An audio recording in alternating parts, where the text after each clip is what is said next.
समय नहीं देखते हैं कि किसका खून है, लेकिन जब वोट देने जाते हैं तो पूछते हैं कि मेरा जात का उम्मीदवार कौन है। अगर जात के फेरा में रहिएगा तो ये बिहार अपने समृद्ध सारी विरासत को कभी नहीं पा सकता है, कभी नहीं पा सकता है। और हमारे नेता ने कहा है हम न्याय के साथ विकास करेंगे। हमारा पूरा बिहार मेरा परिवार है और जिन योजनाओं की शुरुआत की, चाहे हर घर बिजली, कभी जात पात नहीं देखा, हर घर नल का जल, कभी जात पात नहीं देखा, हर घर नई गली, कभी जात पात नहीं देखा, जीविका दीदी, कभी जात पात नहीं देखा। इसलिए अगर इस बिहार को आगे बढ़ाना है, इस बिहार को अपनी पुरानी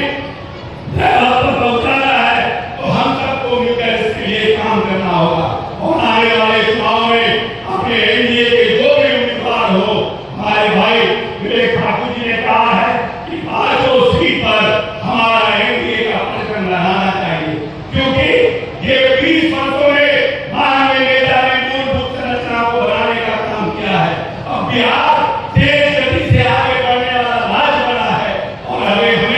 इन आने वाले 5 साल में अपनी आर्थिक जो हमारी संपदा है, जो आर्थिक संपन्नता है, उसको पाने का काम करना है। अभी भी जब नेता आए थे तो 46% लोग गरीबी रेखा से नीचे जीवन बसर करते थे और आज मात्र 16% लोग रह गए हैं